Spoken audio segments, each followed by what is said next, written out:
You're right there guys, this is Cobb and welcome to a pretty late Sundays with Cobb late birthday drinks I had with my family yesterday, so it has kind of delayed things a little bit, but screw it. Got some quick updates and awesome questions from you guys to go through, so let's just get right into it. So updates, I'm slacking. There just hasn't been an old school styled BG montage in way too long on this channel, and it's these old school montages that I really pride myself on and that I think a lot of you guys subscribe for in the first place.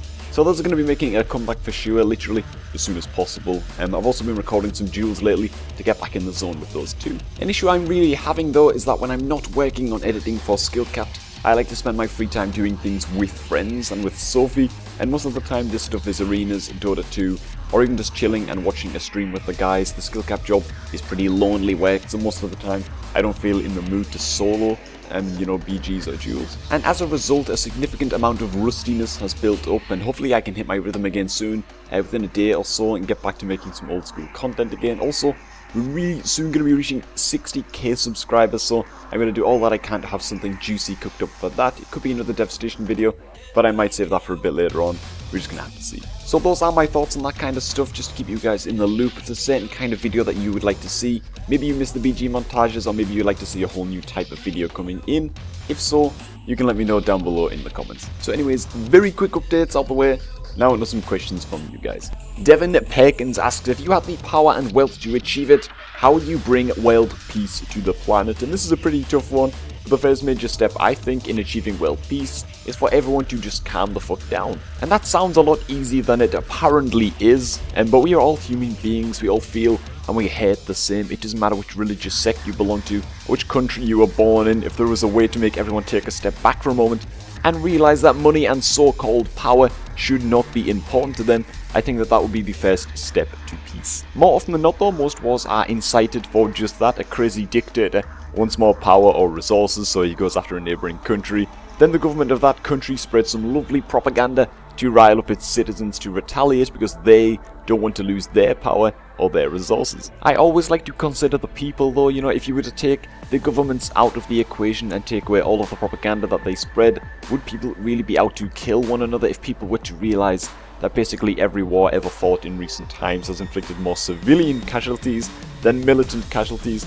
Would they still be ready to take up arms? I for one doubt that if the countries of this world were to stop hoarding their resources, and if we humans as a race could learn to treat the planet as if it were one huge country or city, we could coexist so easily. However, the issue then arises, who will govern this globally united peoples, and can we guarantee that there still won't be wars and uprisings from extremist groups? And that is really the problem with world peace. You cannot please everyone. I believe in freedom of speech, but what if that speech incites hatred? For world peace to work, everyone has to be on the same page and value the greater good and happiness of their fellow men over their own greed and other egotistical pursuits. And there's 7 billion of us now, and I'm not sure that all of the money in the world could convince everyone. Marin, unpronounceable surname, asks, I was wondering, do you have any favourite heroes in Dota and comps for Arena in WoW? And that main character, Demon, if I recollect correctly, in your book, are his hardships similar to yours in a way? I do apologise about not being able to pronounce your surname at all, but my favourite Dota heroes are typically supports. I hate queuing into a game, and no one is willing to buy wards or fucking dusts or a courier. No one wants to play the position 5 guy who gets no farm and barely any items, so I usually take that role for the betterment of the team. I like to play Venomancer, Tidehunter, heroes that can do a lot with their ultimates even without any farm. And Warlock is pretty good too. I kinda like Silencer and Lich. Arena comps in WoW I think I've answered before, but MLS is probably my favourite comp, maybe tied with RLS because it's Destro. They are both so similar. It feels really satisfying to land a kill when you have to work so hard with CC to land it, but of course LSD is also amazing fun purely because it is so Derpatron. And finally, the main character in the story I'm working on is a demon, so he definitely does go through some stuff that I've never been through myself. However, his relationships with the other characters are something that feels very, very familiar to me. One of the rules of writing fiction is to stick to what you know. Don't try and write about what it's like to fight 10 people with your epic karate skills if you've never actually studied a martial art, for example. So I definitely do draw on my own experiences with Sophie and people who I've known.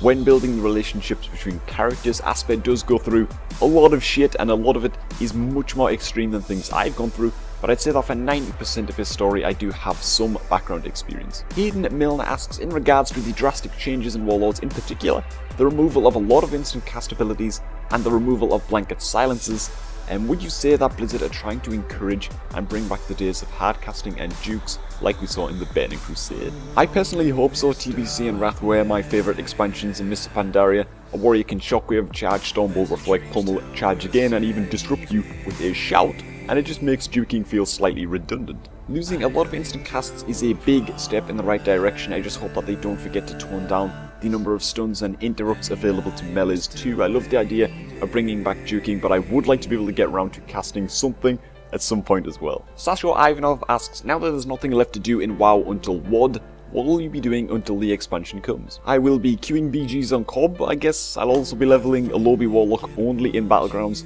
just to see if I can, because it's going to give me something to do. And I was thinking about maybe randomly trying to farm some BG achievements that I'm still slacking on getting, but you're pretty much right, there's nothing really to do right now. The game feels pretty pointless at the moment. It's been a while since I queued for arenas. I'm more just dueling and queuing Battlegrounds right now. I might level an ult or maybe level professions on a 90 ult, though I will admit I have no immediate plans to do so. Blake Askey asks, why did you take psychology in college? Is there a reason that you took it? If so, what is that reason? I've always been interested in how the mind works. I don't often mention it, but I was kinda depressed as hell. During my first year of college, I was in what I call a mild existential crisis, and one of the good things that came from it was more interest in psychology, so I picked it up the following year. Up until that point, I'd done some self-teaching though, nothing serious mode, just books by Darren Brown and some research online. I'd always felt like I had a knack at predicting people's behaviour, like cause and effect. If I do or say this, she or he will react and say something like this, for example. I also feel like I'm damn good at spotting lies and I won't tell anyone the secret. And yeah, I was just very generally interested, I guess, by what psychology might teach me about people. And that is all for the questions this week. Now on to you lovely donators. Tyler Mancopino donates €10 saying thanks for the great content, Corb. Hope my letter was well received. Hayden Milner donates €6 saying, hey Corb, just want to show my appreciation for all of the hard work you put into your videos. Both my girlfriend and I are aspiring Destro players, and watching your videos brightens our day and always gives us a good laugh. Anyways, keep up the good work. Frederick Raven donates €15 and I've gone back to you, man, via email about the note that you left behind. Adam Solimos donates €1 saying, hey Corb, I'm travelling to London for holiday purposes and I would like to ask you, what should I visit there? Thank you for your awesome videos. I really wish I could help you with that, but I've never actually been to London myself. You probably know more about the city than I do, but I do really hope that you enjoy your holiday. John Isaacs donates €20, leave him kind. No note, making him today's silent hero. And that will be all for this episode. I apologise for it not being out on the Sunday. I ended up having very last minute plans over the weekend, which left me, with very little time to actually sit down and record this one, but I do hope that you guys enjoyed it. If you have a question that you would like to ask me, feel free to leave it down below in the comments for a chance of having it answered in the next Sunday's episode. For now though, thanks for watching, stay Destro everyone, and I will catch you all a little bit later.